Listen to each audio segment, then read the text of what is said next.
On a aussi Norman Cornett. Je l'ai choisi de même. C'est correct, ça? Oui, oui. Norman Cornett, historien en sciences des religions, qui est très connu. Et puis, merci de venir à l'émission, Monsieur Cornett. D'abord, c'est l'élection de ce pape américain.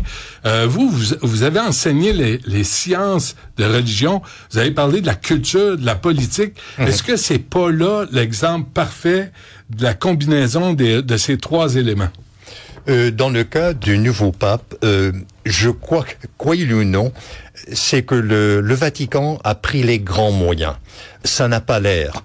Personne ne s'attendait que ce soit un pape américain, mais je rappelle à l'auditoire que lors du communisme, le bloc soviétique, en 78, on a choisi comme pape celui qui venait de la Pologne, un pays communiste, et qui était en arrière du rideau de fer, et c'était pour mieux percer ce rideau de fer. Et j'ai l'impression, avec l'administration Trump, avec les divisions au sein de l'Église catholique américaine, puis elles sont grandes, ces divisions. Vous avez un courant libéral, vous avez un courant très conservateur. Donc, pourquoi a-t-on choisi ce candidat centriste, modéré? C'était justement pour mieux pallier aux défis auxquels fait face le Vatican maintenant. Robert Prévost ou Robert Prévost, c'est très québécois comme nom. C'est assez étonnant pour nous. Mais moi, j'entends, M. Cornett, que Léon XIV, ce nouveau pape, va tenir tête à Donald Trump. Je vois pas sur quoi et comment, là, à part la question de l'immigration. Tenir tête, c'est-à-dire d'une façon tout à fait diplomatique, tout comme le pape Jean-Paul II, il n'allait pas avec un grand bâton contre l'Union soviétique. Et c'est ça la stratégie. Parce que le Vatican, c'est avant tout un centre diplomatique. C'est le plus petit État sur la planète Terre, mais avec un corps diplomatique aux quatre coins du monde et avec une expérience millénaire. Donc, c'est ce savoir-faire diplomatique dont le Vatican et l'Église catholique a drôlement besoin. Et d'autant plus dans le cas du nouveau pape, c'est quelqu'un qui fait le pont, non seulement entre les États-Unis et l'Église catholique, mais entre l'Amérique latine et l'Amérique du Nord. C'est une première.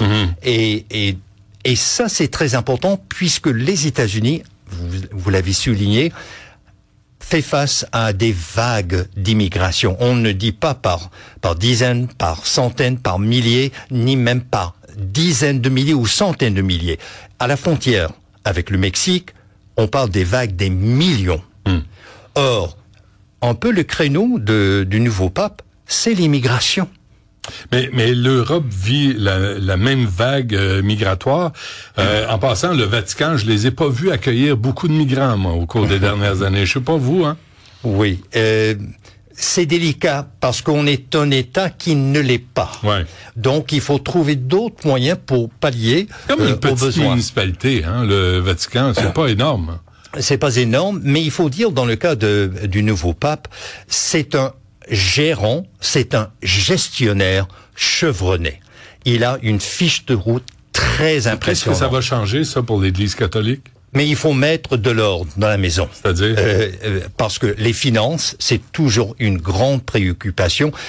Est-ce que c'était un coût financier d'avoir nommé un Américain? Ce n'est pas un secret que beaucoup des fonds, beaucoup des revenus de l'Église catholique proviennent des États-Unis, parce que vous avez là des donateurs énormes, milliardaires, multimilliardaires, sinon plus. Alors, dans ce sens-là aussi, c'était très stratégique. À quel point c'est une décision pour d'avoir nommé Léon XIV, Robert Prévost, à quel point c'est une décision politique et à quel point c'est une décision religieuse? C'est une décision religieuse dans la mesure qu'il fallait trouver un pape. La grande bataille qu'on livre actuellement dans l'hierarchie catholique, c'est vous avez l'aile droite et l'aile à gauche, donc libérale et l'aile conservatrice. avec avec Benoît XVI, c'était l'aile conservatrice qui avait gagné. Ouais. Avec François Ier, là, c'était davantage vers la gauche. Mais ce qui est intéressant dans le cas de François Ier et avec Léon XIV, c'est qu'on ne parle pas de la théologie de la libération. Et là, je pense à Gustavo Gutiérrez, qui est un courant théologique et politique au sein de... Perdez-moi pas, là. ne me perdez pas, là. Qu'est-ce que vous voulez dire? Alors, c'est-à-dire que c'était une théologie qu'il fallait se libérer des dictatures de l'Amérique latine. Il y en avait en Argentine d'ailleurs, ouais. où était le pape qui vient de mourir. Il y avait dictature au Brésil. Donc cette théologie de la libération, c'est qu'il fallait que l'Église soit le fer de lance, soit à l'avant-garde de la libération du peuple, de la population, des régimes autoritaires. OK, ce que je comprends pas, M. Cornette, c'est que tu sais, vous parlez de la gauche, la droite, les libéraux, les conservateurs au sein de l'Église, mais ça va jamais jusqu'à intégrer les femmes. Et ça me renverse. Ça va jamais jusqu'à respecter le droit des femmes de décider de leur propre corps. C'est quand même, tu sais, c'est quand même pas si progressiste ni libéral que ça. Là. Oui, il faut... Dans relatif. Le catholicisme, il faut trouver la bonne mesure. Ouais. Dans toutes les religions, d'ailleurs. François Ier, et hier, le nouveau pape l'a répété, il veut favoriser une approche synodale.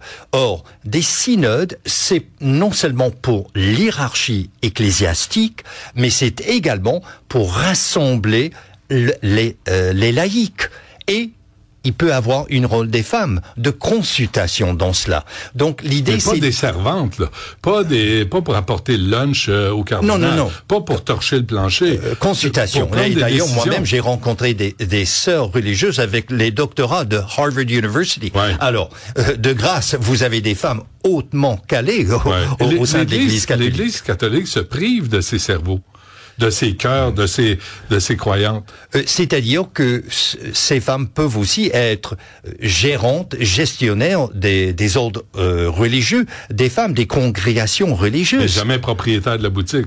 Mais je vous donne un exemple ici même à Montréal. On a les Hospitalières, Jeanne Mans, qui est là au centre-ville avec un musée merveilleux d'ailleurs. Vous savez, quand vous êtes PDG d'un hôpital, et là, avant la Révolution tranquille des années 60,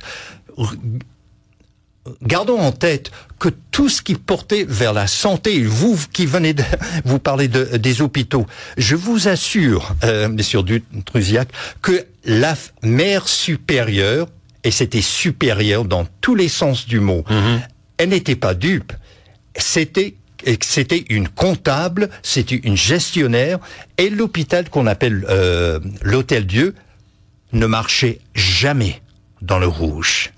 Jamais. Or, êtes-vous nostalgique de cette époque-là, vous? Mais des bons gestionnaires, comme vous venez de souligner, avec l'ancien maire, puisque la motivation était tout autre. On était au service des patients et du grand public. On n'était pas là pour faire de l'argent.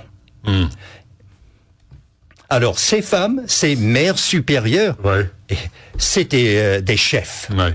Est-ce que ça vous manque? Vous avez enseigné à Concordia, à McGill, vous donnez des conférences à Sherbrooke, en France. Est-ce que ça vous manque une classe devant vous? Question très pratique. On m'invite souvent maintenant, puisque mon approche dialogique aux sciences de l'éducation et à l'enseignement est devenu un sujet de thèse de doctorat et de maîtrise. Donc ça, j'aime bien cette expérience. Ceci dit, la première chose que je dis quand on m'invite dans les facultés de sciences de l'éducation, c'est que enseigner, ce n'est pas un job, ce n'est pas un emploi, ce n'est pas une carrière, c'est une vocation. Vraiment? Parce qu'après les parents, personne aura autant d'impact que les enseignantes et les enseignants. Or, pour moi, ça c'est mission sacrée. Quand vous parlez d'atelier dialogique, qu'est-ce que ça veut dire? C'est que j'invite les gens comme le Premier ministre du Canada, Paul Martin, ou encore le Premier ministre du Québec, Dr Jacques Parizeau, ou encore le Premier ministre du Québec, Lucien Bouchard, et on est en face avec les chefs de la société québécoise ou canadienne, puisqu'il n'y a rien qui peut stimuler les étudiantes et les étudiants que d'être en présence de ces gens-là. Personne commence à la Maison Blanche. Personne commence au Vatican. Robert Prévost a commencé comme enfant de chœur.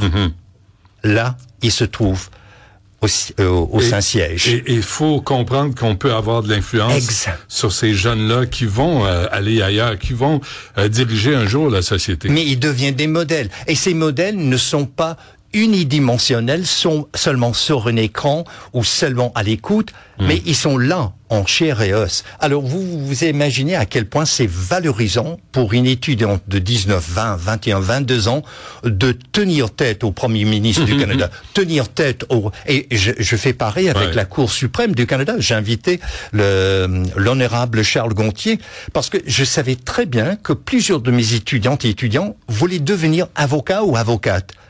Mais combien c'est bon d'aller là et d'échanger personnellement. Donc, ma raison d'être, c'est d'humaniser, personnaliser, voire, je dirais même, individualiser l'éducation supérieure.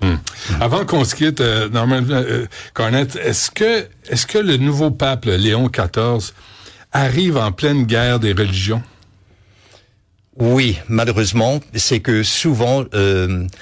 le nationalisme a instrumentalisé la religion, que ce soit la religion islamique ou autre, et ça c'est une stratégie, instrumentaliser la religion. Vous venez sacraliser la guerre.